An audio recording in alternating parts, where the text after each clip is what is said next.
بیا راته وایي چې د زنانو څه حساب دی. مې لکه په زنانو ته څه ته دانګې وایي ښه دا ټیسټوسټیرون صرف ستاسو شی دی، دا زنانو به غوښې نه جوړوي. د موږ چې کوم پلار نیکونو انغری و هغه پوره حکمت په هغه انغري کې، په هغې کې به وسپرکۍ، په هغې کې به وکاژه، په هغې کې به وکورکمن، په هغې کې به وکورني غوړي، په هغې کې به وماسته، هغه ټول سامان بو زموږ د پلار نیکونو په انغریو کې پروت و. او اوس چې زموږ په انغریو کې کوم سامان پروت دی، په دې کې دی کیچپ، په دې کې دی د بریانۍ مسله، په دې کې دی د زردې مسله، 2 نمبر ماسته پکې پراته دي، بازار نه راوړي دي. دې سره ستا ټیسټوسټیرون نه راخیږي. راځئ چې د پښتنو د مردانه کمزوري د دې د ختمېدو کوشش وکړو. 10 خبرې به زه جولۍ ته در اچوم، دا به په خپل ژوند کې راولئ.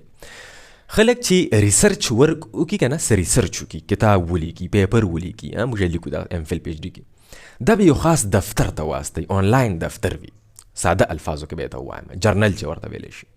نو زه ستاسو دپاره په 10 دفترو باندې بېګا وګرځېدم او د هر دفتر نه مې خاص ځایونه راواخیستلو د مردانه کمزورۍ چې پکې ډسکس شوي دي.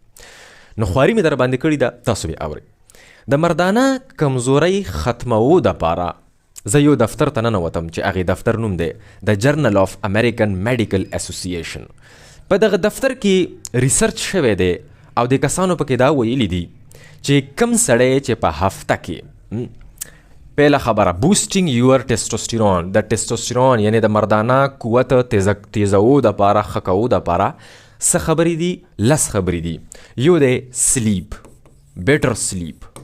په دغه ریسرچ کې دی دا ډسکس کړی دي، دا خبرې پکې کړې ده چې کوم سړی چې په هفته کې اوه ورځې دي که نه، په دې اوه ورځو کې چې دی مسلسل 15 ګنټې اوده کېږي، په ټوله هفته کې دی صرف 15 ګنټې اوده کېږي. لکه هغه خپل خوب نه پوره کوي، خپل خوب انسان ته 8 ګنټې خوب پکار دی. نو د دغې سړي ټیسټوسټیرون لیول د 10 نه والا 15% پورې راوغورځېږي، یعنی د په وینه کې 15% ټیسټوسټیرون کم ګرځي ځکه چې د خوب نه دی پوره. ورپسې زه د امریکې یو بل دفتر ته ننوتم، انډوکراین ریویوز ورته ویلی شي. دې دفتر کې ماته د کسانو دا خبره وکړه چې پښتنو ته ووایه چې د خپل جسم نه فالتو وازده لرې کوي، فالتو وازده په ځان باندې مه پرېږدئ، یعنې ځان فټ ساتئ.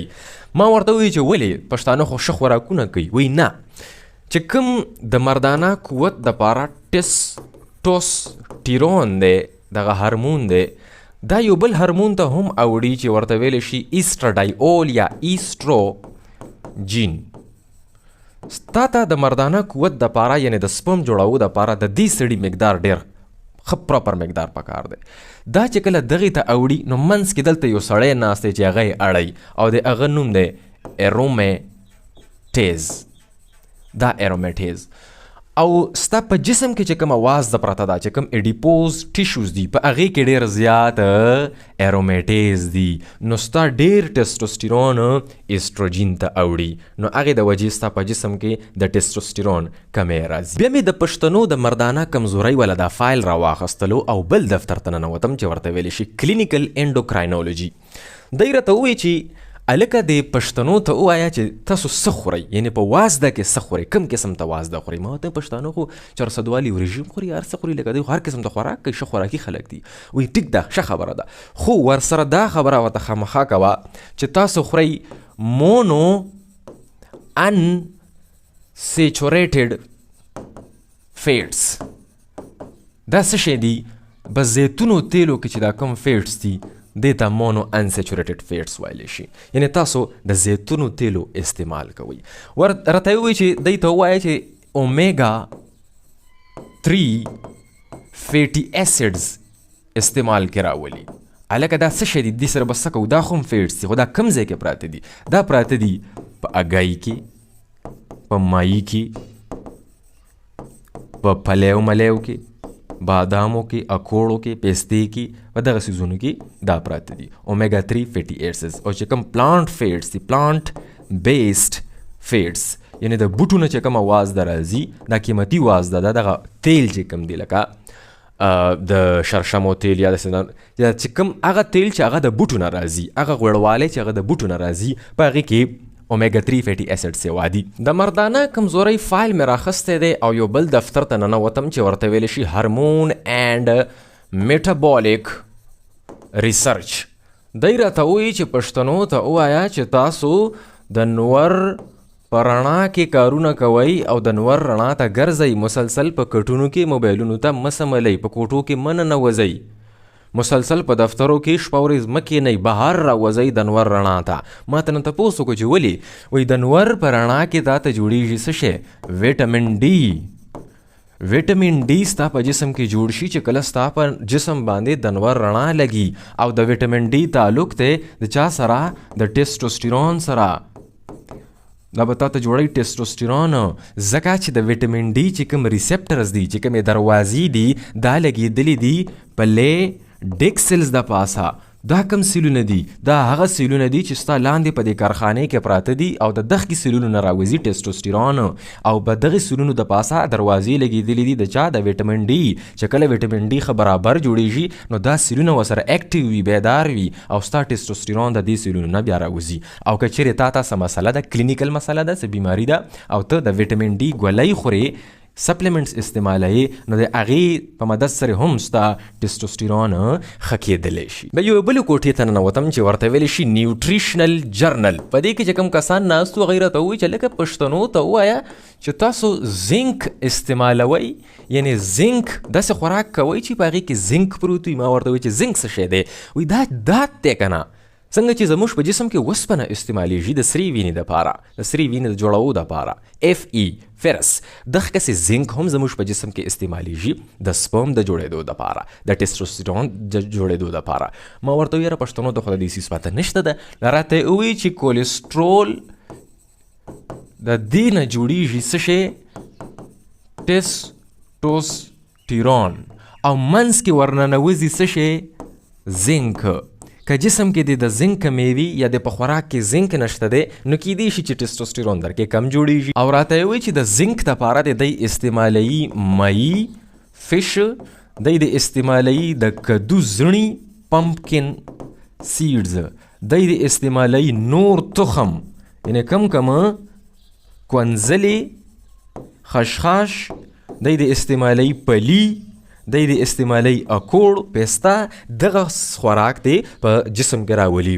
راته یې وایي چې د پښتنو په انغریو کې څه پراته دي، دی څه شی استعمالوي؟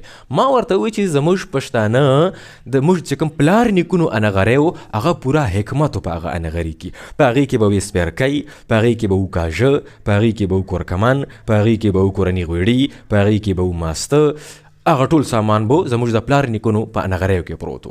او اوس چې زموږ په انغریو کې کوم سامان پروت دی، په دې کې دی کیچپ، په دې کې دی د بریانۍ مسله، په دې کې دی د زردې مسله. دا خوراک نه دی، 2 نمبر ماسته پکې پراته دي، بازار نه راوړي دي.